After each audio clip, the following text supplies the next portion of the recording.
እንደምን አላችሁ? በጌታ በኢየሱስ ክርስቶስም ሰላም እላችኋለሁ። አይሰማም?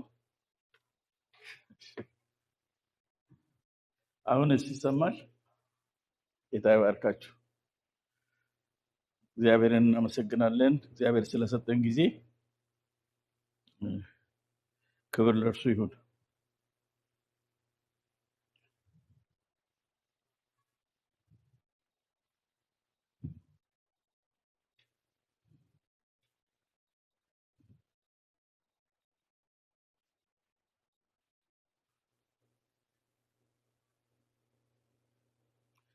በተከታታይ ባለፉት ጊዜያት በዘፍጥረት ምዕራፍ 32 ከቁጥር 22 ጀምሮ ባለው ሐሳብ ላይ የእግዚአብሔርን ጸጋ እየተካፈልን ነው። ስንቶቻችሁ ታስቡበት እንደሆነ ታዩት እንደሆነ አላውቅም። እግዚአብሔር ትልቅ ነገር ነው በዛ ውስጥ እያስተማረን ያለው። ማዕከላዊ ሐሳባችን እግዚአብሔርን ማወቅ ነው። እግዚአብሔርን ፊት ለፊት አየሁ ሰውነቴም ድና ቀረች ነው። ሰው እግዚአብሔርን ፊት ለፊት ሲያይ፣ ሰው ከእግዚአብሔር ጋር ሲገናኝ፣ ሰው እግዚአብሔርን ሲያውቅ ማለት ነው ድኖ ይቀራል። ፊት ለፊት መገናኘት ማለት በአካል መገናኘት ማለት አይደለም። እግዚአብሔር መንፈስ ነው። ነገር ግን ኢንካውንተሪንግ በእኛና በእግዚአብሔር መካከል ኢንካውንተሪንግ ሲኖር፣ መነካካቱ ሲኖር፣ ሲገለጥልን እግዚአብሔር ሲበራልን እግዚአብሔር በህይወታችን የሚከተለው ለውጥ ፐርማነንት ነው፣ ቋሚ ነው፣ የሚዘልቅ ነገር ነው። የአንድ ሰሞን የስሜት ጉዳይ አይደለም። ኢንተርሚተንት አይደለም። ኮንቲኒዋል ነው፣ ፍሎው ነው የሚያደርገው። ድኖ መቅረት ማለት እሱ ነው። በየትኛውም የህይወታችን አቅጣጫ እግዚአብሔርን ባየንበት፣ እግዚአብሔር በተገለጠልን አቅጣጫ ድነን መቅረት ይኖራል እያልን ነው ያለነው። ዛሬ ድነን አልቀረንም፣ ድነን እናውቃለን። እግዚአብሔር በተለያየ ጊዜ በተለያዩ ችግሮች ውስጥ ስንገባ ከእያንዳንዱ ችግር እግዚአብሔር ታማኝ ስለሆነ ጣልቃ እየገባ ወደፊቱ ስንቀርብ እንዳች የሆነ ማዳን ያደርግልናል። ከጥቂት እፎይታ በኋላ ደግሞ ተመልሰን በሌላ አይነት ተግዳሮት ውስጥ እንገኛለን። ደግሞም እግዚአብሔር አሁንም በምህረቱ ባለጠጋ ስለሆነ ማዳን ያደርጋል። ቋሚ የሆነ መዳን ግን በህይወታችን አልተለማመድንም። እስከ ወዳኛ ይዞን የሚዘልቅ እርፍ የሚያደርግ መዳን አልመጣም። ያዕቆብ በህይወቱ ሲመላለስ የተሽጎረጎረ ህይወት ነው የኖረው። ያልተጨበጠ አፕ ኤንድ ዳውንስ የበዛበት ህይወት ነው የኖረው። በብዙ መንገድ ከእግዚአብሔር ጋር የነበረውን ቆይታ ስንመለከት የሚፈልገውን ነገር ለማግኘት የተለያዩ ስልቶችን ነድፎ ይጠቀም ነበር፣ ይታገል ነበር። ከሆድ ነው የጀመረው። ትግሉን የጀመረው ከማህፀን ነው። ሲወለድም መጽሐፍ ቅዱሳችን ሲነግረን ተረከዝ ይዞ ነው የተወለደው።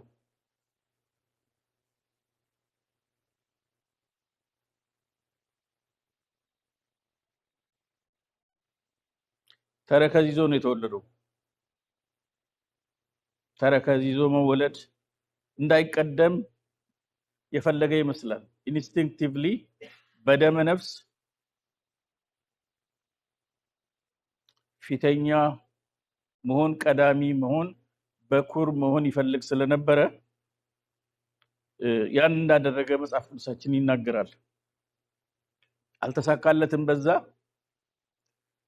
ስለዚህ በበርዝ ሊያገኝ ያልቻለውን ብኩርና የመጀመሪያ ልጅነት መሬት ከወረደ በኋላ ደግሞ ደሙ ውስጥ ያለ ይመስለኛል።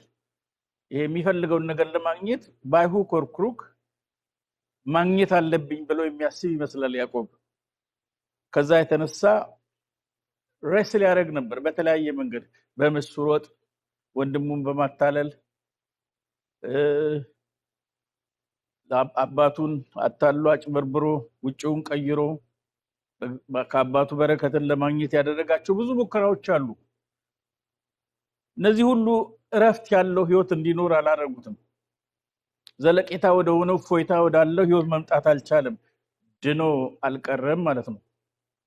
ስለዚህ ድኖ መቅረትን ሊያስከትል የሚችለው መቼ እንደሆነ ያዕቆብ ለመጀመሪያ ጊዜ ከተናገረው ቃል ነው የተነሳ ነው። እግዚአብሔርን ፊት ለፊት አየው፣ ሰውነቴም ድና ቀረች አለ። ከዚህ በኋላ ላይቸገር፣ ከዚህ በኋላ ላይታመም፣ ከዚህ በኋላ ቀጥ ብሎ ሊሄድ ኢንተግሪቲ ያለውን ህይወት ሊኖር የሆነውን መዳን ነው የሚነግረን ያለ ነው። ይሄ ደህንነት፣ ይሄ ድኖ መቅረት በውጫዊ በዓለም ካሉት ተግዳሮቶች ያመለጠ ህይወት መኖር ማለት አይደለም፣ ወይም ደግሞ ችግር የሌለበት ህይወት ውስጥ ገባ ማለት አይደለም። መጽሐፍ ቅዱሳችን እንደሚናገረው ድኜ ቀረው ካለ በኋላ እንኳን ያነክስ እንደነበረ ይነግረናል። በጭኑ ምክንያት ያነክስ ነበር ይላል። ስለዚህ ፊዚካል አይደለም ይሄ ድኖ መቅረት፣ ውጫዊ አይደለም ይሄ ድኖ መቅረት፣ በኑሮ የሆነ ድኖ መቅረት አይደለም፣ ያለ ችግር የሆነ ድኖ መቅረት አይደለም። ችግሮች እያሉ ማነከሱም እያለ በብዙ ነገር ግን ድኖ መቅረት እንዳለ ያስተምረናል። ድኖ የቀረው በውስጡ ነው። ሰውነቴ ተብሎ የተጻፈው ቃል በዕብራይስጡ ነፌሽ ነው የሚለው፣ ነፍሴ፣ ህይወቴ፣ ውስጣዊ የሆነ መዳንን ያመለክታል ማለት ነው። ስለዚህ ሰው እግዚአብሔርን ሲገናኝ ድኖ ይቀራል። ክብር ለእርሱ ይሁን። ስለዚህ እንዴት ነው ወደዚህ ድኖ መቅረት መግባት የምንችለው? እንዴት ነው ወደዚህ ኮንክሉዥን የመጣው? ምን የተከናወኑ ነገሮች አሉ እያልን ነበር እያየን የነበረው። መጽሐፍ ቅዱሳችን ዘፍጥረት ምዕራፍ 32 ላይ ሲናገር እንደዚህ ይላል። ክፍሉን አነብልናለሁ። በዚያችም ሌሊት ተነሳ፣ ሁለቱን ሚስቶቹንና ሁለቱን ባሪያዎቹን 11ዱንም ልጆቹን ወስዶ የያቦቅን ወንዝ ተሻገረ። ወሰዳቸውም፣ ወንዙንም አሻገራቸው፣ ከብቱንም ሁሉ አሻገረ። ያዕቆብ ግን ለብቻው ቀረ። አንድ ሰውም እስከ ንጋት ድረስ ይታገለው ነበር። እንዳላሸነፈውም ባየ ጊዜ የጭኑን ሽሉዳ ነካው። ያዕቆብም የጭኑን ሽሉዳ ሲታገለው ደነዘዘ። እንዲህም አለው፣ ሊነጋ አቅላልቷልና ልቀቀኝ። እርሱም ካልባረከኝ አልለቅህም አለው። እንዲህም አለው፣ ስምህ ማን ነው? እርሱም ያዕቆብ ነኝ አለው። አለውም፣ ከእንግዲህ ወዲህ ስምህ እስራኤል ይባል እንጂ ያዕቆብ አይባል፣ ከእግዚአብሔር ከሰውም ጋር ታግለ አሸንፈሃልና። ክብር ለእግዚአብሔር ይሁን። በዛች ሌሊት ተነሳ። ምንድነው ያደረገው? ሁለቱም ሚስቶቹን፣ ልጆቹን፣ ባሮቹን ሁሉ ምን አደረጋቸው? የያቦቅን ወንዝ አሻገራቸው። ያዕቆብ ግን ምን ሆነ? ለብቻው ቀረ። ለብቻ መቅረት ቴምፖራሪ መጽሐፍ ቅዱሳዊ አካሄድ ነው፣ ጤናማ አካሄድ ነው። ሶሊቲዩድ ተገቢ ነው። አንዳቸው ነገር በህይወታችን በእግዚአብሔር ብርሃን ለማስፈተሽ ከእግዚአብሔር ጋር ጊዜን ለብቻ ማጥፋት ለተወሰነ ጊዜ ተገቢ ነው። ግን እስከ ወዳኛው አልቀጠለም። ይሄ ለብቻ መቅረት ወይም ብቸኝነቱ አልቀጠለም። ምክንያቱም ተመልሶ ቤተሰቡን ሲገናኙ እንመለከታለንና። ስለዚህ በተከታታይ ያየነው ሐሳብ ለብቻ መቅረት እግዚአብሔርን ለማወቅ የሚረዳ መንገድ ነው። ብቸኝነት ግን አደጋ አለው ብለን ተመለከትን።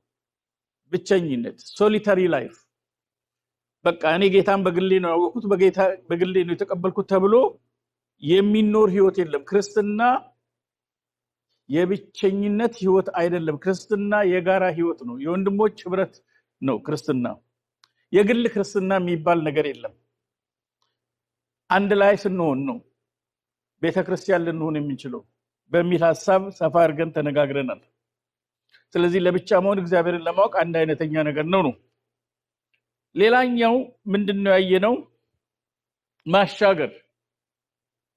በህይወቱ ዘመን ያዕቆብ በእጁ የገቡትን ነገሮች፣ ልጆቹን፣ ሚስቶቹን፣ ባሮቹን፣ ከብቶቹን እነዚህን ሁሉ ምን አደረጋቸው? አሻገረ። ዲታችድ መሆን እግዚአብሔርን ለማወቅ ይረዳል ማለት ነው። ስለዚህ ዲታችድ መሆን፣ ነገሮችን ከነገሮች የተላቀቀ ህይወት ውስጥ መግባት፣ ሲምፕሊሲቲ፣ ሲንግል ማይንድድ መሆን እግዚአብሔርን ለማወቅ አይነተኛ ሚና ይጫወታል። ሪፍሬሽ እያደረኳችሁ አይነተኛ ሚና ይጫወታል ብለን ተነጋገርን። ዛሬ ደግሞ አንዱ እግዚአብሔርን ለማወቅ የሚረዳ ከዚህ ሰው ህይወት የምንማረው ነገር አለ። ምን ይላል? አንድ ሰውም እስከ ንጋት ድረስ ይታገለው ጀመር ይላል። አንድ ሰውም እስከ ንጋት ድረስ ይታገለው ጀመር ይላል። ያዕቆብ ለብቻው ቀርቷል። ማሻገር የሚገባውን ነገር አሻግሯል። አሁን አንድ ሰው እስከ ንጋት ይታገለው ጀመር ይላል። እስቲ በዚህ ቃል እግዚአብሔር እንዲናገረን አንገቶቻችንን ዝቅ አድርገን እንጸልይ። ቅዱስና ሕያው የሆንክ የዘላለም አምላክ ልዑል እግዚአብሔር ስለዚህ ማለዳ እጅግ አድርገን እናመሰግናለን። በእድሜያችን ላይ ይህችን ቀን ስለጨመርክ ይህች ቀን አንተን ለማወቅ አንድ እርምጃ እንድትሆነን እንለምናለን። እግዚአብሔር ሆይ አንተን ማወቅ የህይወታችን ዓላማ እንዲሆን፣ አንተን ማሳወቅም የህይወታችን ዓላማ እንዲሆን በዚህ እንድትባርከን በኢየሱስ ክርስቶስ ስም እጠይቃለሁ። እግዚአብሔር አንተ ራስህን ልትገጥልን በምትወደው አቅጣጫ ስትመጣ አይኖቻችን ተከፍቶ ተገቢው ምላሽ እንዲሰጡ በኢየሱስ ክርስቶስ ስም እያንዳንዳችን እንድትረዳን እንለምናለን። በዚህ ቃል ውስጥ ተናገረን፣ በማልጠቅም ባሪያ አንደበት ላይ ሰልጥን፣ በጌታ በኢየሱስ ክርስቶስ ስም አሜን። ያዕቆብ አሁን ለብቻው ቀርቷል። ሁሉን ነገር አሻግሯል። አሁን ማንም ከእርሱ ጋር የለም። ልጆቹን አሻግሯል፣ ሚስቶቹን አሻግሯል። 2 ሚስቶች አሉት፣ አሻግሯል። ከብቶቹን አሻግሯል። አሁን ለብቻው ነው ያለው። አሁን ትግል ጀመረ ይለናል። አንድ ሰውም እስከ ንጋት ድረስ ይታገለው ጀመር ይላል። ይህ ጊዜ እኛና እግዚአብሔር ብቻ የሚኖረን ጊዜ ይሆናል። ወይም ለያዕቆብ እግዚአብሔርና ያዕቆብ የሚታገሉበት ጊዜ ነበረ። ማሻገር የሚችለውን ያህል አሻግሯል።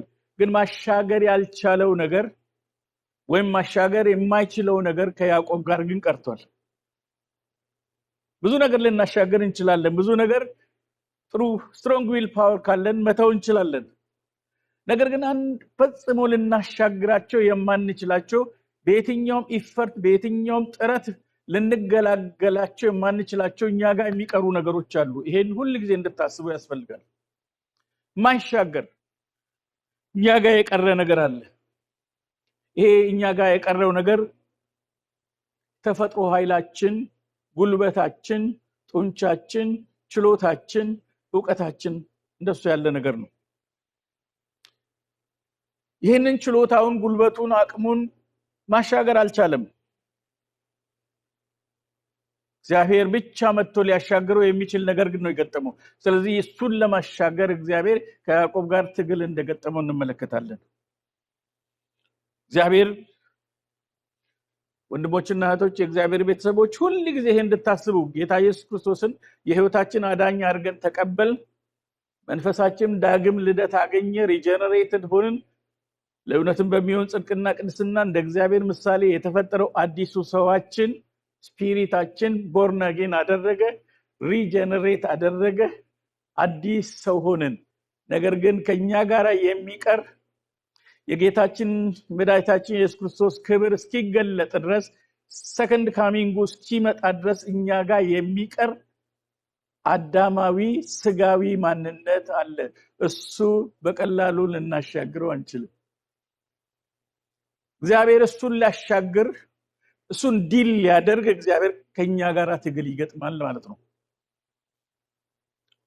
እኛ ጋር የቀረው የሰው የሆነ ነገር አለ።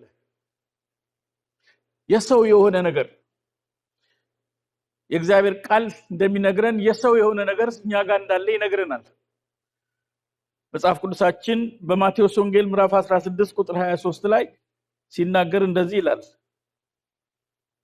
ጌታ ኢየሱስ ክርስቶስ አልፎ እንደሚሰጥ እንደሚሞት በሚናገርበት ሰዓት ጴጥሮስ የተናገረው ቃል ነው። ማቴዎስ 16 ያን ጊዜም እርሱ ክርስቶስ እንደሆነ ለማንም እንዳይነግሩ ደቀ መዛሙርቱን አዘዛቸው ይላል።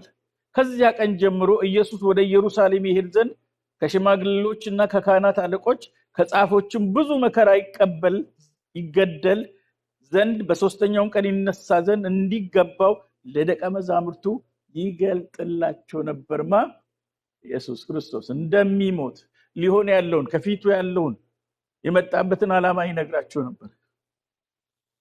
እርሱ ግን ዞር ብሎ ጴጥሮስ ምንድነው የሚለው? ጴጥሮስ ወደ እርሱ ወስዶ አይሁንብህ ጌታ ሆይ ይህ ከቶ አይደርስብህም ብሎ ሊገስጸው ጀመር ይላል። በደንብ ስሙኛው። እርሱ ግን ዞር ብሎ ጴጥሮስን ወደ ኋላ ሂድ አንተ ሰይጣን የሰውን እንጂ የእግዚአብሔርን አታስብምና እንቅፋት ሆነብኛል አለ። የሰውን እንጂ የእግዚአብሔርን አታስብምና ምን ሆነብኛል? እንቅፋት ሆነብኛል አለ። ለማን ነው ጌታ ኢየሱስ ክርስቶስ የተናገረው? ለጴጥሮስ ነው የተናገረው። የእግዚአብሔር ቃል እንደሚነግረን ለጴጥሮስም ነው። ጴጥሮስም ወደ እርሱ ወስዶ አይሁንብህ ጌታ ሆይ ይህ ከቶ አይደርስብህም ብሎ ሊገስጸው ጀመር ይልና እርሱ ግን ዞር ብሎ ጴጥሮስን ስለሚል፣ ስለዚህ እየተናገረ ያለው ለማን ነው ማለት ነው? ለጴጥሮስ ነው እየተናገረ ያለው። ስለዚህ በቀጥታ ኢየሱስ የተናገረው ለጴጥሮስ ነው። መልስ የሰጠው ለጴጥሮስ ነው። ግን እዚህ ውስጥ ለጴጥሮስ ሲናገር አንተ ሰይጣን ብሎታል። አንተ ምንድነህ? ሰይጣን። ጴጥሮስ ሰይጣን ነው ወይ ብሎ መጠየቅ ጥሩ ይመስለኛል። ሰይጣን ደቀ መዝሙር አለው ወይ ጌታ ኢየሱስ ክርስቶስ ብሎ መጠየቅ በጣም አስፈላጊ ነው። የሰው ሰይጣን አለው ወይ ብሎ መጠየቅም ጥሩ ነው።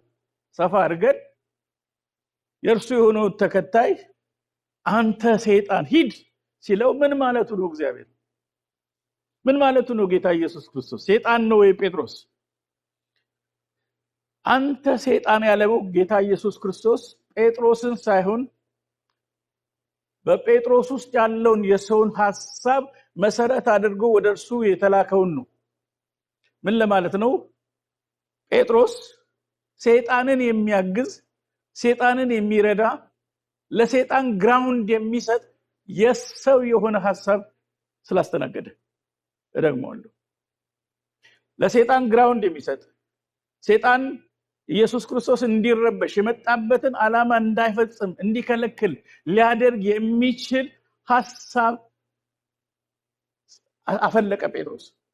ይሄ ሐሳብ የሰው ሐሳብ ነው። ይህን የሰው ሐሳብ የሰው የሆነውን የጴጥሮስ የሆነውን ሐሳብ ሰይጣን ተጠቀመበትና እንቅፋትነትን ሲያኖር እንመለከታለን። ስለዚህ አንድ ነገር ልናስተውል እንችላለን ወንድሞችና እህቶች።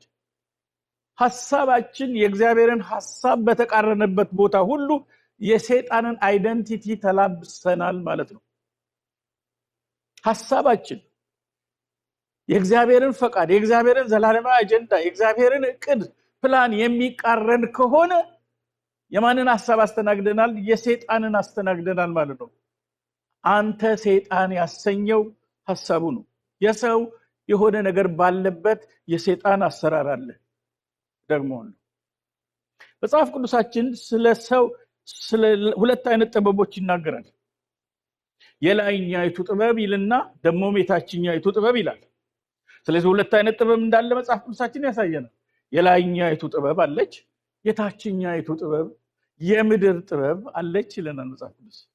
የላይኛይቱ ጥበብ ታራቂ ናት፣ ገር ናት፣ እሺ ባይ ናት፣ ጥርጥርና ግብዝነት የሌለባት እምነትና በጎ ፍሬ የሞላባት ናት ይላል ያዕቆብ ላይ። ይሄ ላይኛውን ጥበብ ነው። የላይ እንደሱ ከሆነ የታች ደግሞ ከላይኛው ይለያል። ራይት? የታችኛው ጥበብ ደግሞ አለ። ስለ ታችኛው ጥበብ ሲናገር ይህ ጥበብ የምድር ነው አለ፣ የሥጋ ነው አለ፣ የአጋንንትም ነው አለ። አስተዋላችሁ? የምድር የሆነ ነገር በአንድም በሌላ መንገድ የሥጋ ነው፣ የሥጋ የሆነ ነገር የአጋንንት ነው ማለት ነው። አንድ ሰፈር ነው ያሉት ማለት ነው። ሰው ምድራዊ የሆነ ሰዋዊ የሆነ ሰብአዊ የሆነ ከእግዚአብሔር ተነጥለን እግዚአብሔርን ማዕከል ሳናደርግ እግዚአብሔርን መነሻ ሳናደርግ የምናስባቸው መልካም ሐሳቦች እንኳን ቢሆኑ ለሰይጣን ግራውንድ የሚሰጡ እንደሆኑ መጽሐፍ ቅዱሳችን ያስተምረናል። ስለዚህ የሰው የሆነ ነገር ባለበት ቦታ ለእግዚአብሔር ሐሳብ እንቅፋት እንሆናለን ማለት ነው። የሰው የሚባል ነገር አለ። ጴጥሮስ ዕድል የሰጠው በጴጥሮስ ጋር ሰይጣን ሊጠቀምበት የሚችል የሰው የሆነ ነገር ስለነበረ ነው። ሰይጣን የሰው የሆነ ነገር ይጠቀማል ማለት ነው። በደንብ አስተውሉ። ሰይጣን የሰው የሆነ ነገር ይጠቀማል ማለት ነው። ምን ነበር ጴጥሮስ ውስጥ የሰው የሆነው ነገር? ጴጥሮስ ለጌታ ለኢየሱስ ክርስቶስ ያለው ፍቅር፣ የግል ፍቅር፣ ርህራሄ፣ ወዳጅነት እሱ የሰው ነው። ከዛ ፍቅር ተነስቶ እንዳይጎዳበት ፈልጎ ነው አይሁንብህ ያለው ራይት ሌላ ምክንያት አልነበረው ግን የሰው ነው እስቲ የሰው ነው በሉ የሰውን ለይታችሁ እንድትወጡ ፈልጋለሁ ዛሬ በጣም ብዙ የሰው የሆነ ሂዩማን ነገር ሂዩማን ኤሌመንት በስቷል የእግዚአብሔር ሐሳብ የሚቃረን የእግዚአብሔር በመልካም እንኳን ቢሆን አይሁንብህ አይድረስብህ እኮ ነው መልካም ነው እኮ ጴጥሮስ ለጌታ ያለው ፍቅር የሰው ቢሆን እንጂ ጥሩ ነው እኮ ጉድ አይዲያ ነው መልካም ሐሳብ ነው ግን የእግዚአብሔርን ሐሳብ ይቃረናል የእግዚአብሔርን እቅድ ይቃረናል እንቅፋት ሆነብኛል ነው እኮ ያለው እንቅፋት ሆነብኛል የሰው የሆነ ነገር ባለበት የእግዚአብሔር ፈቃድ በፍጹም ሊስተናገድ አይችልም ጴጥሮስ ዘንድ የሰው የሆነ ነገር ነበር ከራሱ የሆነ ሰብአዊ ፍቅር ርህራሄ አንዳንድ ለቅሶዎቻችን አንዳንድ እንባዎቻችን አንዳንድ ጸሎቶቻችን የሰው ናቸው የእግዚአብሔር አይደሉም መጽሐፍ ቅዱሳችን ሲናገር እንደዚህ አለ ለናኩስ ሳኦል እስከመቼ ታለቅሳለህ አለ ማን ነው እያለቀሰ ያለው ሳሙኤል እያለቀሰ ነው ለማን ኢንተርሴድ እያደረገ ነው ይሄማለደ ነው እያለቀሰለት ነው እየጸለየለት ነው እስከመቼ ታለቅሳለህ አለ እኔ ግን ምን አድርጓለሁ ንቄዋለሁ አለ አንዳንድ ጊዜ እግዚአብሔር ለናቀው ነገር እናለቅስ ይሆናል ከሰብአዊ ርህራሄ ተነስተን ሰዋዊ ከሆነ ምድራዊ ከሆነ ስጋዊ የሆነ ነገር ሁሉ ጊዜ አጌንስት የእግዚአብሔር ፈቃድ ነው ለይተን ልናቅ ገባን ለይተን ማወቅ ካልቻል ሁሉ ጊዜ ችግር ውስጥ እንገባለን በጣም ብዙ የሰው የሆነ ነገር በቤተክርስቲያን በስቷል የሰው የሆነ ነገር በአገልግሎት ውስጥ መስፋት አለ ሰፊውን መድረክ የተቆጣጠረው የሰው የሆነ ነገር ነው የሰው የሆነ ነገር ባለበት የምድር ነገር አለ የስጋ ነገር አለ ያጋንንትም ነገር አለ ብረት ከብረት ጋር ሲሳሳል ወይም ብረት ከማግኔት ጋር ሲነካካ ማግኔታይዝድ እንደሚሆን ሁሉ ልክ የዚህ ዓለም ሐሳብ የምድር ሐሳብ የስጋ ሐሳብ ዴሞናይዝድ ይሆናል ያጋንንት ይሆናል በቅርብ ርቀት ስላለ ሐሳቡን ኢንተርቴን ባደረግን ቁጥር የሰው የሆነውን ነገር ኢንተርቴን ባደረግን ቁጥር ባስተናገድን ቁጥር ሁሉ ጊዜ ለእግዚአብሔር መንግስት ስራ እንቅፋቶች እንሆናለን የሰው የሆነ ነገር አለ የሰውን እንጂ እግዚአብሔርን አታስብም ማለት የሰው የሆነ ነገር የስጋ የሆነ ነገር ለእግዚአብሔር ሐሳብ እንቅፋት ነው እና እግዚአብሔር እሱን ሊያስወግድ ይታገላል ያልኳችሁ እግዚአብሔር እሱን ሊያስወግድ ትልቁ እንቅፋታችን ያልኩሩ ባጭርና ግልጽ አማርኛ ስጋችን ነው እግዚአብሔርን ለማወቅ ትልቁ እንቅፋታችን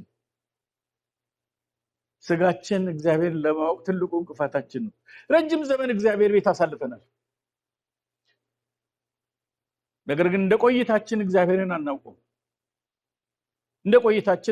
እግዚአብሔርን የሚያቅሰው መለኪያው ቢታይ ቢፈተሽ እግዚአብሔርን ያለማወቃችን የሚያሳየው ነገር ያመዝናል ለምን የሰው የሆነ ነገር ክርስትና ተላብሶ ስላለ የሰው የሆነ ነገር ቤተክርስቲያኑ ሰፊ ቦታ ይዞ ስላለ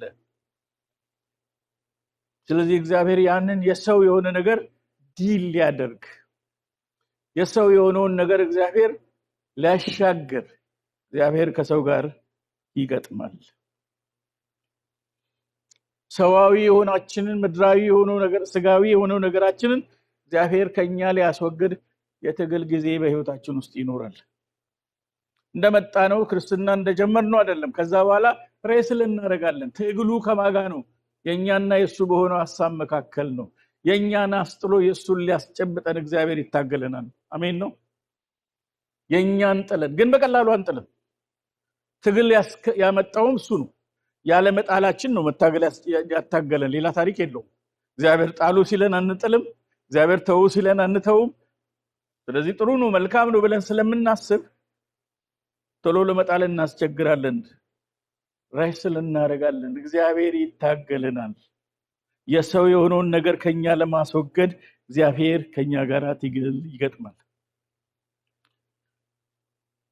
ትግሉ በእግዚአብሔር ዕውቀት ላይ በሚነሳው ሪበሊየስ በሆነው አዳማዊ ተፈጥሯችን ወይም ስጋዊ የሆነው አስተሳሰባችን ጋር ነው ከተፈጥሮ ፍሎታችን ጋር ከተፈጥሮ ኃይላችን ጋር ለእግዚአብሔር ሐሳብና ፈቃድ የማይገዛው ማንነታችንን ሊያሻግር እግዚአብሔር ይታገለናል።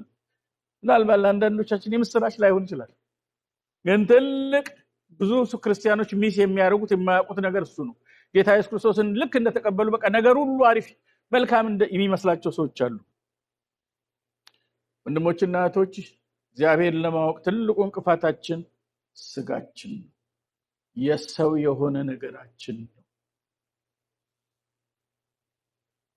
ልናውቅ የሚገባው ነገር ዳግም ስንወለድ አሮጌው ማንነታችን ተወግዷል ማለት አይደለም። ዳግም ስንወለድ ዲል የተደረገው ምናችን ነው? መንፈሳችን ብቻና ብቻ ነው። ደግሞአለሁ፣ ጌታ ኢየሱስ ክርስቶስን ዳግም ስንቀበል ዲል የተደረገው በህይወታችን ውስጥ ለውጥ የተከናወነው በስፒሪታችን ውስጥ ብቻ ነው፣ በመንፈሳችን ብቻ ነው። ነፍሳችን ገና እየተሰራች የምትሄድ ነች። ስጋችን ጌታ ኢየሱስ ክርስቶስ ተመልሶ ሲመጣ ብቻ ነው የሚስተካከለው፣ መፍትሄ የሚያገኘው። መጽሐፍ ቅዱሳችን ባለፈው ሳካፍላችሁ አስተውላችሁ ከሆነ ክርስቶስ በእናንተ ውስጥ ቢሆን ይላል ሮሜ 8 ላይ ክርስቶስ በእናንተ ውስጥ ቢሆን ምን ይሆናል? ክርስቶስ በእናንተ ውስጥ ቢሆን ሰውነታችሁ በኃጢአት ምክንያት የሞተ ነው ይላል። ክርስቶስ በእኔ ውስጥ ሆኖ አዎ ሰውነቴ ስጋዬ ምንም አይሆንም ማለት ነው? አይቀየርም፣ እንደነበረ ይቀጥላል ማለት ነው። ዴድሊ ኢንፍሉዌንሱ ይቀጥላል ማለት ነው። ስጋዊነቱ፣ ሸክላነቱ፣ አስቸጋሪነቱ፣ አመፀኛነቱ የስጋችን ማለት ነው ይቀጥላል ማለት ነው። የክርስቶስ በእኔ ውስጥ መሆን ስጋዬን አይለውጠውም ማለት ነው። ይሄ በጣም የሚገርም ነው። ታዲያ ምን ይጠቅማል የክርስቶስ በእኔ ውስጥ መሆን? የክርስቶስ በእኔ ውስጥ መሆን መንፈሳችሁ በጽድቅ ምክንያት ሕያው ሆኗል። አሜን። አሁን ዲል ያደረገው የትኛውን ነው ማለት ነው? መንፈሳችንን ነው ዲል ያደረገው። እሱ ምን ሆኗል? ሕያው ሆኗል። የዘላለም ሕይወት አግኝተናል። ክብር ለእርሱ ይሁን። እግዚአብሔር ስሙ የተባረከ ይሁን። ግን አንድ ዲል ያልተደረገ ማንነት አለ፣ ስጋችን። ሌላ ዲል ያልተደረገ ነገር ምናችን ነው? ሐሳባችን፣ ስሜታችን፣ ፈቃዳችን። በእግዚአብሔር ዘንድ በጠላትነት እንድንመላለስ የሚያደርግ ሐሳብ አለን። የሰው የሆነ ሐሳብ አለ፣ የሰው የሆነ ፈቃድ አለ። ለዚህ ነው እንደ ፈቃዱ አንዳች ብንጸልይ ይሰማናል የተባለው። እንደ ፈቃዱ አለመጸለይ ስላለ ነው። ክሊር እንደ ፈቃዱ አለመጸለይ ስላለ ነው። ማንኛውም ጸሎት ይመለሳል ሳይሆን ያለው መጽሐፍ ቅዱሳችን እንደ ፈቃዱ ስንጸልይ ነው የሚመለሰው። እንደ ፈቃዱ ካልሆነ ነገር እግዚአብሔር ብናለቅስም አይሰማንም፣ ብናለቅስም አይሰማንም። እግዚአብሔር የሰው የሆነውን ነገር፣ የአዳም የሆነውን ነገር፣ ናቹራል የሆነውን ነገር ሊያሻግር ከሰው ጋር ይታገላል፣ ከሰው ጋር ይታገላል። የክርስቶስ በእኔ ውስጥ መሆን ስጋዬ ላይ አንዳች ለውጥ አላስከተልም። መንፈሴ ግን በጽድቅ ምክንያት ምን ሆኗል? ሕያው ሆኗል። ስለዚህ በመንፈስ ተመላለሱ፣ የስጋን ምኞት እንዳትፈጽሙ። ስለዚህ ያለን ሶሉሽን ምንድነው? ስለ ስጋችን ማሰብ ሳይሆን፣ በስጋ መመላለስ ሳይሆን፣ እንደ ስጋ ፈቃድ መኖር ሳይሆን እንደ መንፈስ ፈቃድ በመመላለስ የሰውነትን ስራ መግደል ይቻላል ማለት ነው። that is the only solution። ብቸኛው መፍትሄ እሱ ነው። መንፈስ በስጋ ላይ፣ ስጋ በመንፈስ ላይ እርስ በርሳቸው ምንድናቸው? ይቀዋወማሉ። ከዚህ የተነሳ የምትወዱትን ልታደርጉ አትችሉም። ፍላጎቱ ይኖራችኋል፣ ፈቃዱ ይኖራችኋል፣ ምኞቱ ይኖራችኋል፣ ነገር ግን ተግባር ላይ የላችሁም። ፈቃድ አለኝ ማድረግ ግን የለኝም ነው ያለው። ለምንድን ነው የፈቀድነው ማድረግ አልቻልነው? ከምንፈልገው ከምንፈቅደው የሚቃረን የሰው የሆነ የስጋ የሆነ ናቹራል የሆነ ስጋዊ ነገር ስላለን ነው።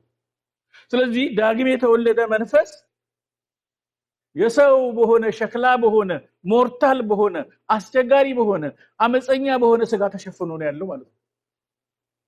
እንደሱ ነን ማለት ነው። ክርስቲያን ማለት ዳግም ተወለድን ማለት እንደሱ ሆነናል ማለት ነው እንጂ ክንፍ ሲቀረን መልአክ አልሆንም። በልሳን ስለተናገረ ተለወጥን ማለት አይደለም። በልሳን የተናገረው ውስጣችን ዲል ስለተደረገ መንፈሱ እኛን ስለተገናኘ መንፈሳችንን ስለተገናኘ እንጂ ስጋችን ላይ አንዳች ለውጥ የለም። ይሄ ወንድሞች ልታውቁት ይገባል፣ ልናውቀው ይገባል። ሂውማን ኤሌመንታችን በጣም ገና ዲል አልተደረገም፣ ገና አልተላቀቅንም ከሱ። የሰው የሆነ ነገር ካለ የእግዚአብሔር የሆነ ነገር ደግሞ አለ። ትግሉ የሰው በሆነውና የእግዚአብሔር በሆነው መካከል ነው ማለት ነው። አይጣጣሙም። ሐሳቤ እንደ ሐሳባችሁ አይደለም ማለት፣ መንገዴ እንደ መንገዳችሁ አይደለም ማለት። ይለያል። የሰው መንገድ ለብቻ፣ የእግዚአብሔር መንገድ ለብቻ፣ የሰው ሐሳብ ለብቻ፣ የእግዚአብሔር ሐሳብ ለብቻ። ምሳሌ ላይ ሲናገር የእግዚአብሔር ቃል በሰው ልብ ውስጥ ብዙ ሐሳብ አለ። እስቲ ሐሳብ አለ በሉ። ምን አለ? ብዙ ሐሳብ አለ በሰው ውስጥ አይደል? የእግዚአብሔር ምክር ግን አፓርት የሰው ሐሳብ፣ ከሰው ሐሳብ የተለየ የእግዚአብሔር ምክር የሚባል ደግሞ አለ ማለት ነው። እርሱ ይጸናል። አሜን ሃሌሉያ። ያኔ ነው እግዚአብሔር ማወቅ የሚባለው ነገር የሚመጣ። እነዚህን ሬስሊንጎች፣ እነዚህ ግብግቦች፣ እነዚህ ትግሎች በህይወታችን ውስጥ ያልፋሉ። ቀላል አይደለም። አንገላገለውም። ዘምረን አንገላገለውም። ጸልየን አንገላገለውም። ሁሉ ጊዜ ይሄንን ሙት የሆነ ስጋ ተሸክመን እንኖራለን። ጠላት የሆነ ነገር በላያችን ላይ ተሸክመን እንኖራለን። እግዚአብሔርን ለማወቅ ትልቁ እንቅፋታችን ስጋችን ነው። እየተሰመረበት ይድ እግዚአብሔርን ለማወቅ ትልቁ እንቅፋታችን ስጋችን ነው።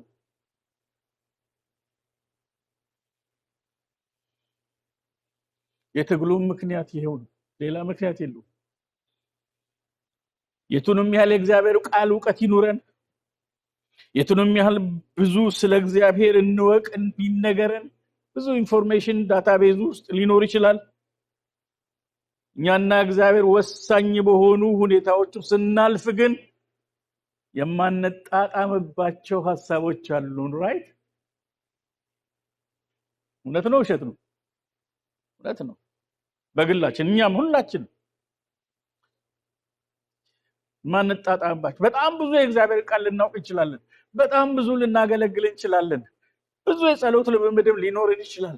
ግን የሆነ ወሳኝ ጊዜ ሲመጣ የሆነ ቦታ ላይ ግን እኛና እግዚአብሔር ማንጣጣምባቸው ጊዜያት አሉ። ምክንያቱም እኛ ጋር የሰው የሆነ ነገር አለ፣ የስጋ የሆነ ነገር አለ። ያ አለመጣጣም ስላለን እኮ እንደ ፈቃዱ አንዳች ብንጸልይ የሚል ሐሳብ መመሪያ የተሰጠን። እንደ ፈቃዱ አለመጸለይ ስላለ እኮ ነው። እንደ ፈቃዳችን መጸለይ ስላለ እኮ ነው። አመልኳችን ሁሉ የሰው ሊሆን ይችላል። የሰው ዝማሬዎቻችን የሰው ሊሆኑ ይችላሉ። ስብከቶቻችን የሰው ሊሆኑ ይችላሉ። በመንፈስ ያልተነዳ ነው ሊሆን ይችላል።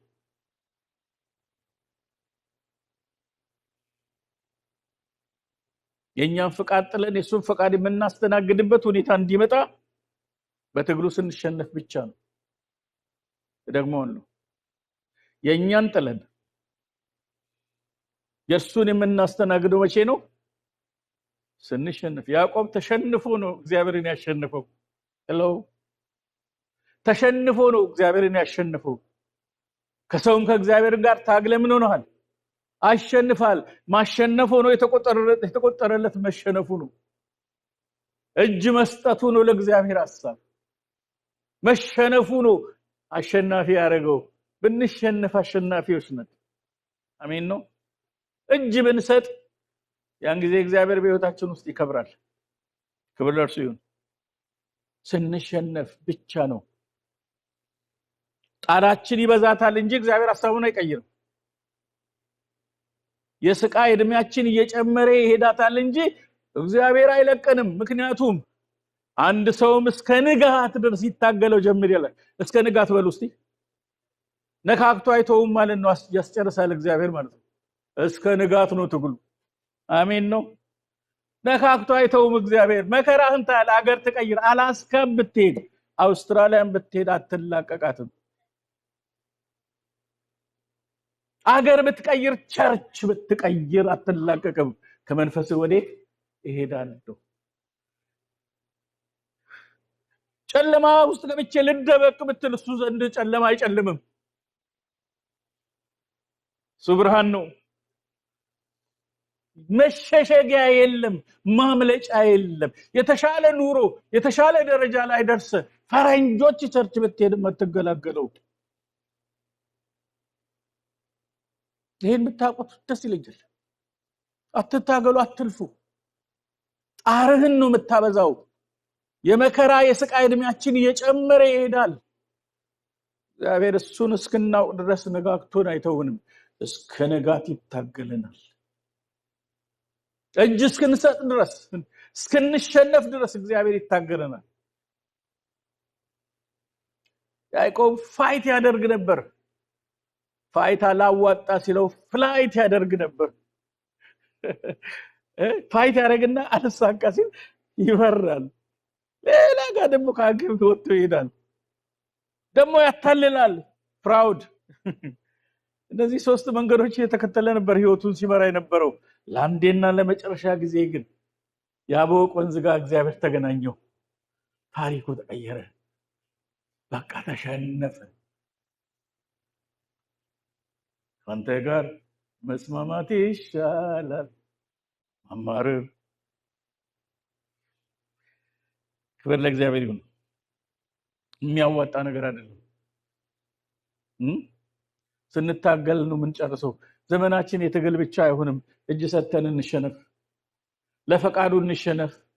God will never change his mind። እግዚአብሔር ሐሳቡን አይቀየርም። እንዳትሞኙ።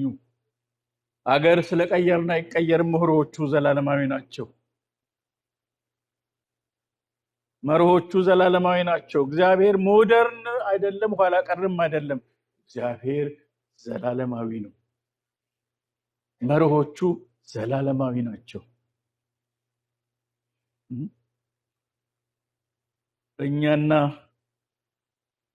በእኛ ሐሳብና በእርሱ ሐሳብ መካከል ፍጭቶች፣ ትግሎች ይኖራሉ። ተይ ሲለን ተው ሲለን ስንታገል፣ አንጠልም ስንል ስንሞክር፣ ወደዛ ስንሄድ፣ ሰፈር ስንቀይር፣ ሰው ስንቀይር፣ አገልጋይ ስንቀይር፣ ስንሽከረከር ዘመናችን ያልቃል። ብቸኛ መንገድ ነው። ይሄ ትግል የግድ ነው። አንዳንዶቻችን ከዚህ ትግል ኤግዛምት አንደረግም። ይሄ ትግል የማይመለከተው ሰው የለም። ምክንያቱም ሰው እስከሆነ ድረስ የሰው ነገር እሱ ጋር አለ። የሰው ነገር የሌለው ሰው የለም አይደል? የለም አይደል? ስለዚህ ኤግዛምት የሚደረግ ሰው የለም ከዚህ ትግል። ትግሉ ግን በተለያየ መንገድ ነው። አንዳንዶቻችን ፈጥነን እጅ ልንሰጥ እንችላለን። አንዳንዶቻችን በእጃን ለምናቴ ስቲፍ ኔክድ ነን። አንዳንዶቻችን stubborn ነን። አንዳንዶቻችን ነፍጠኞች ነን። መሸነፍ የምትባል ነገር በፍጹም በፍጹም በፍጹም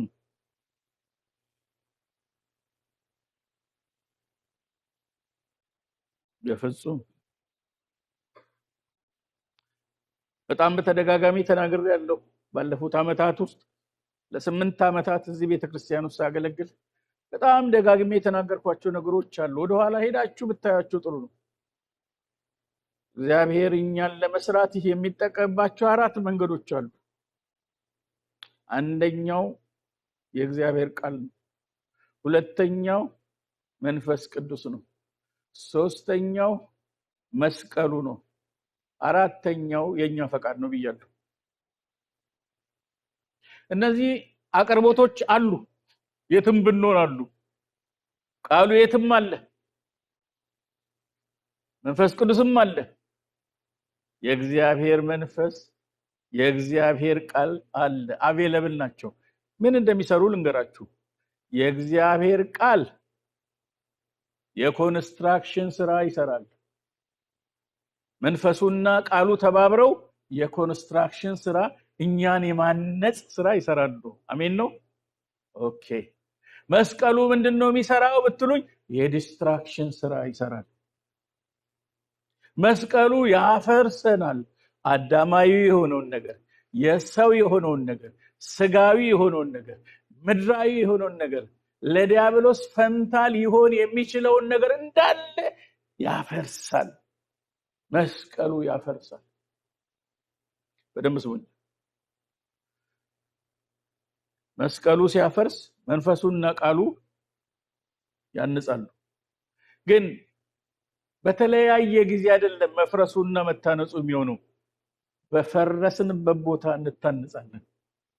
ሳይመልቴኒየስሊ ኢሚዲየትሊ፣ ወዲያውኑ በሆነ ኤሪያ ላይ እግዚአብሔር ዲል ሲያደርገን እዛ ኤሪያ ላይ መፍረስ ከሆነልን ታንጸናል። አሜን።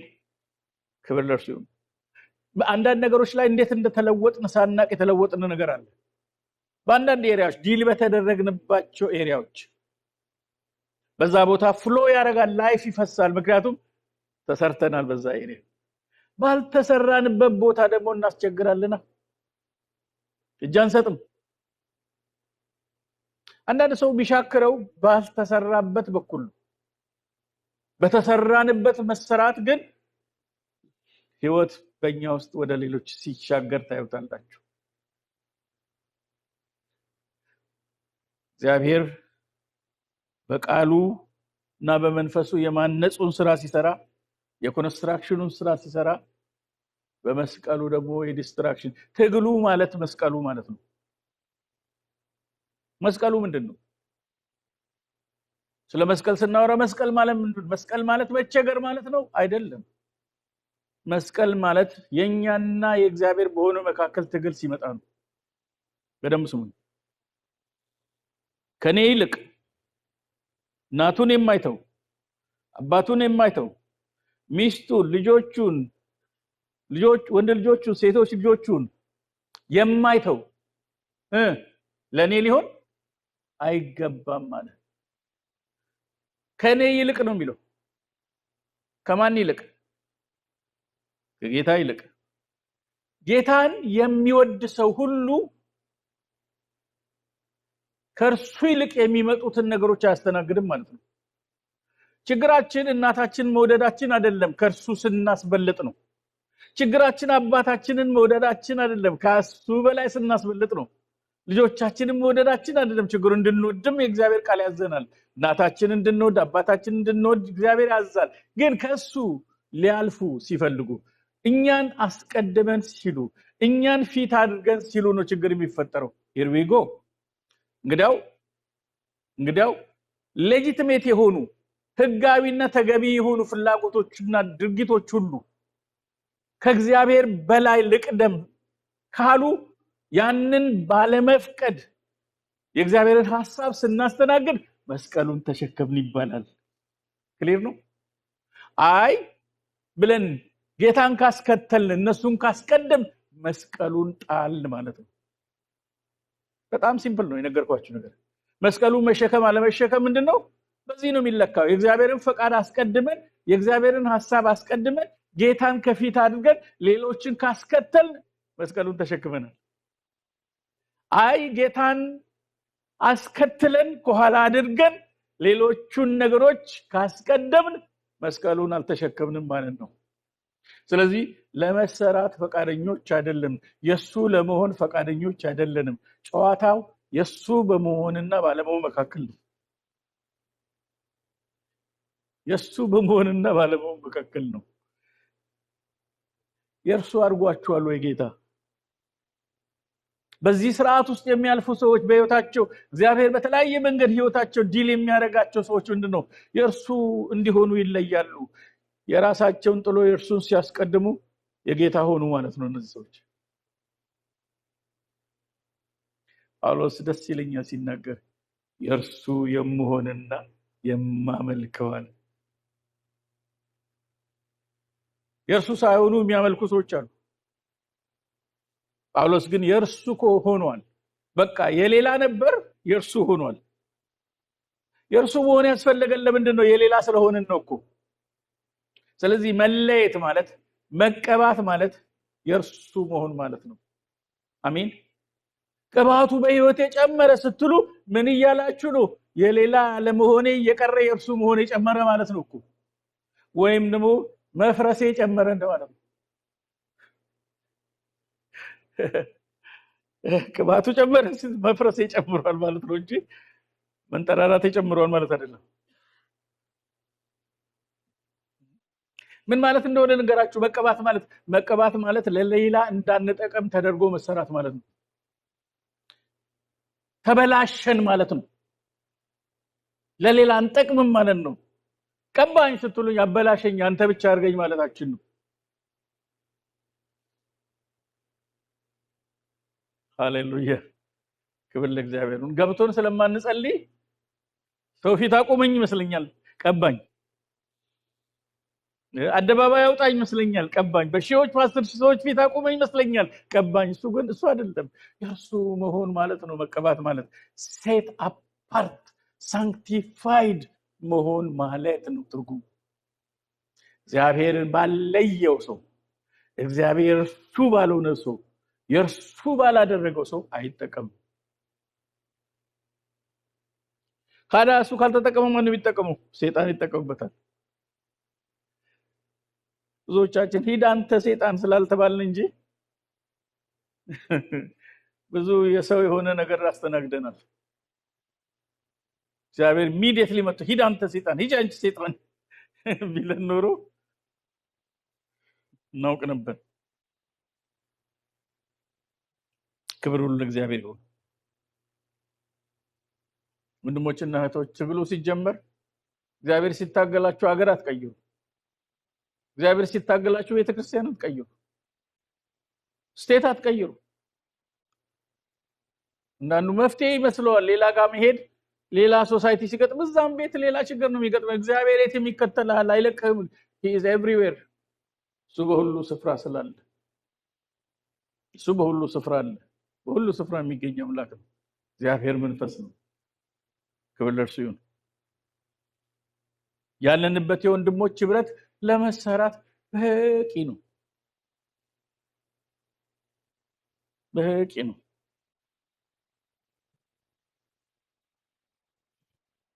እግዚአብሔር ኢኮኖሚያዊ፣ ፖለቲካዊ ሁኔታዎችን ሁሉ እኛን ለመስበር ከኛ ጋር ዲል ለማድረግ ሊጠቀም ይችላል። ሂዩሚዲቲውን ቴምፕሬቸሩን ይጠቀማል። አንዲት የስንዴ ቅንጣት ወደ ምድር ወድቃ ምን ካልሆነች ካልሞተች ምን አትሆንም? ለብዙዎች ልትሆን አትችልም። ብቻዋን ትቀራለች። ብቻችንን እንዳንቀር ይፈልጋል እግዚአብሔር። ለብዙዎች እንድንሆን እግዚአብሔር ይፈልጋል። ግን ምን መሆን አለባት ያቺ ስንዴ? ምድር ውስጥ መግባት፣ አፈር ውስጥ ወደ ውስጥ በሉ እስኪ፣ ወደ ውስጥ ተደርጎ ምን መደረግ፣ አፈሩ በላዩ ላይ መሸፈን አለበት። ከዛ ምን ትሆናለች? ትበሰብሳለች። ሂዩሚዲቲ እና ቴምፕሬቸሩ እዛ ውስጥ ያሻታል። ሙቀቱና እርጥበቱ ምን ያደርጋል? ሼሏን፣ ከላይ ያለውን ሼሏን ያፈርሳታል። ከዛ የሚወጣ ዘር አለ። ፍጥረታዊ አካል ይዘራል፣ መንፈሳዊ አካል ይነሳል። የእግዚአብሔር ቴክኖሎጂ እሱ። ፍጥረታዊ አካል ይበሰብሳል፣ መንፈሳዊ አካል ይነሳል። ናቹራሉ ይፈርሳል፣ ስፒሪቹዋሉ ይነሳል። አሜን ነው። እሱ ማለት ነው ትግሉ። እስከ ንጋት እግዚአብሔር ይታገለናል። አገር ብንቀይር አይተውንም። ደጋግሜ እናገራለሁ።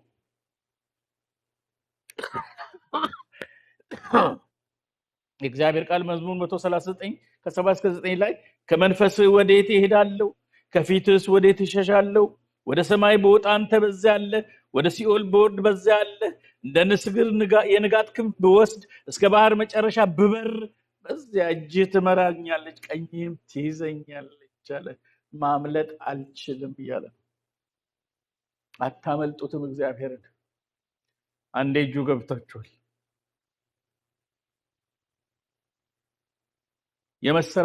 የመሰራታችን ዘመን፣ የመለወጥ ዘመናችን ይረዝማል እንጂ እጅ ካልሰጠን እግዚአብሔር ሐሳቡን አይቀይርም። እስከ ንጋት ይታገለናል።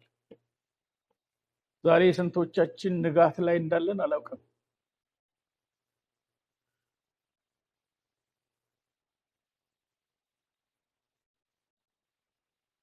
ለእግዚአብሔር ስራ ትልቁ እንቅፋት የኛ የሆነ ነገር እኛ ጋር ስላለ ነው። የሰው የሆነ ነገር እኛ ጋር አለ። እግዚአብሔር ያን ሁሉ ጦር ሰብስበው ሲመጡ ቶ ቀንስልኝ አውርድልኝ አለ። ቀንስልኝ፣ እስራኤል በጦሬ በኃይሌ አሸነፍኩ ይላኛል፣ ይታበይብኛል አለ እግዚአብሔር። ቀንስልኝ። እስከ 300 አወረዱት። በ300 ላይ ያስፈልጉት ይችላል እግዚአብሔር ለመስራት፣ ግን ሂውማን ኤሌመንትን ፈጽሞ አያጠፋም። ሂውማን ኤሌመንታችን ሐሳቡን ለማስተናገድ እንዲያገለግል እንጂ እንዲጠፋ የእግዚአብሔር ሐሳብ አይደለም። እንዲጠፋ የእግዚአብሔር ሐሳብ አይደለም። ለምልክት ያህል እንኖራለን፣ ለሰበብ ያህል እንኖራለን። እሱ ግን በእኛው ስራውን ይሰራል። ያርገልን፣ እሱን ይታገለን እግዚአብሔር፣ ያስጥለን። አሜን ነው። ብዙ ሰው አልተስማማም። ስላልተስማማችሁም አይቀርም ሐሳቡ አይቀርም። ይኸው ስንት ሀገር አቋርጠንም አይቀርም። አሁን ተከትሎናል። አሜሪካም መጥቷል። እዚህ ስንገባ የምንገላገል መስሎኝ ነበር እኔ። ሱፐርማርኬቱ ገብታችሁ ዋልማርት ስትሄዱ ምናምን በየክለቡ ስትሄዱ በስማም በዚህ መሆን ለኛ መልካም ነው እኮ የሚያሰኘው። የመንግስት ሰማያት ምን ያደርጋል? በቃ ጌታ ሆይ በዚህ መሆን ይሻለናል፣ ከዮርዳኖስ ማዶ ወዳለው አታሻግረናል ማለት ነው።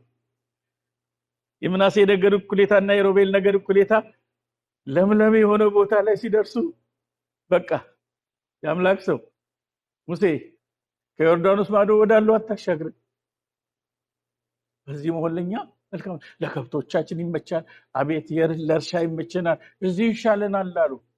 ወንድሞቻችሁን ጥላችሁ ትቀራላችሁ እዚህ? ግድ የለም ተዋግተን እነሱን እናደርስና ከዛ እንመለሳለን። እኛ ይሄ ይሻለናል፣ እግዚአብሔር ካየልን ነገር ይልቅ ይሄ ይሻለናል አሉ። አይገርም? እግዚአብሔር ካየልን ይልቅ አሁን እኛ ድንገት ያገኘነው ዋልማርት ውስጥ ያገኘነው ሳምስ ውስጥ ያገኘነው እሱ ይሻለናል፣ አሜሪካ ያለው ይሻለናል አሉ።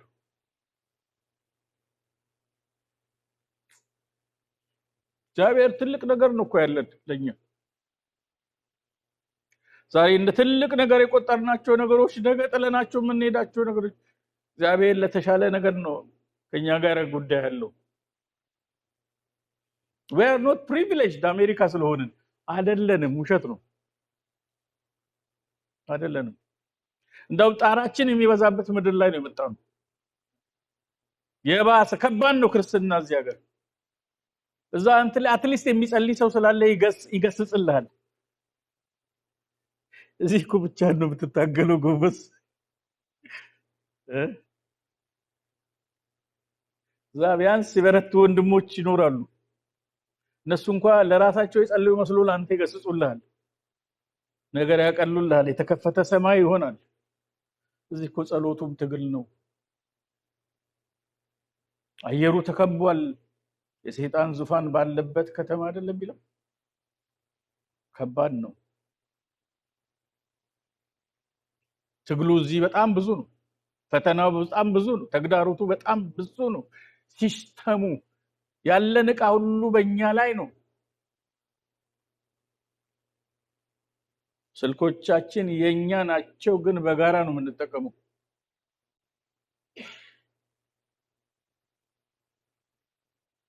ያንዳንዱ እንቅስቃሴ ዲስትራክት የሚያደርገን ነው። ታይማችን ተወስዷል። እዚህ ምድር ላይ ምን ጊዜ ያለው ሰው አለ? ትናንታችንም ተወስዷል፣ ነገያችንም ተወስዷል። ዛሬያችንም ነገያችንም በእጃችን አይደለም። ነገ እንኳን የምንሰራው ቀደም ብለን ላበደሩን ሰዎች ነው። ልክ ነኝ? ልድገመው? አንተ ድገመው ማለት ተስፉ ነገ ስራ እንኳን የምንሄደው ቀድመን ትላንት የበላነው አለ ዛሬ አስቀድመን ክሬዲት አለበት እሱን ሶልቭ ለማድረግ እሱን ለማሟላት ነው የምንሄደው እና ነገህንም ሰጥተሃል ዛሬያችንም ተወስዷል ምን ቀን አለን እናንተ እና ትግሉ እዚህ ከባድ ነው ልላችሁ ፈልጌ እኔ እዚህ ጌታን የሚያመልክ ቸርች የሚመጣ ሰው ይደንቀኛል አከብረዋለሁ እውነት ነው የምነግራችሁ ስንቱን ነገር ጥሎ ያዛጋም ቢሆን እዚህ የሚመጣ ብፁዓን ናቸው አይደል እንደዚህ ብፁዓን ናቸው ያዛጉ እንኳን እንደዚህ የተደረባበሩ ቢመጡ ብፁዓን ናቸው ጌታ ይባርካችሁ ምክንያቱም ይሄን ሁሉ ሰልፍ አልፋችሁ ስለምትመጡ ጌታ ይሻለናል ብላችሁ በደከመች ትንፋሽ እንኳን መምጣታችሁ ትልቅ ነገር ነው ይሄ ትልቅ ጸጋ ነው ብዙ ሊያስቀረን የሚችል ወደ ኋላ እግዚአብሔርን እንዳንፈልግ ሊያረጉን የሚችሉ ነገሮች ይያሉ ማለት ነው ክብር ለእግዚአብሔር ይሁን አንድ ሰው እስከ ንጋት ድረስ ይታገለው ጀመር የሚቀጥለው የትግል ጊዜ ነው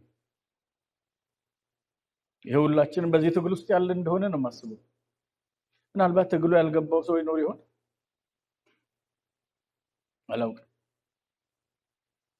ትግሉ ያልገባው ሰው ካለ ሚስ አርጋችሁታል አንዳንድ ጊዜ ለምንድነው ይሄ የማይሆንልኝ ለምንድነው የሚሆነው እስቲ ሰብሰብ በሉ ምንድነው የምትፈልጉ በሉት ምንድነው የምትፈልጉ ምን ላርግ እንደገባው ሰው ሆነን አንመላለስ እንደተረዳ ሰው ሆነን አንመላለስ እጃችንን እንስጥለርሱ ምንድነው የምትፈልገው እግዚአብሔር ምን እንደሆነ ነው የምትፈልገው ምን እንዳደርግ ትወዳለህ እንበለው ያመልክተን በጣም ሲምፕል ነገር ሊሆን ይችላል ያችን ፉልፊል ስናደርግ በህይወታችን የሚሰራ ነገር ሊኖር ይችላል ምን ነው ለሌላው የቀለለኛ ጋር ከበደ ስለሚወደን እኛና ሌሎች ልዩነት አለን እኛን ሊሰራን ስለሚፈልግ እግዚአብሔር በዚህ ምድር ላይ የሚያቆየን ሊሰራን ነው ሊሰራብን ነው ሊሰራልን ነው ጸልይ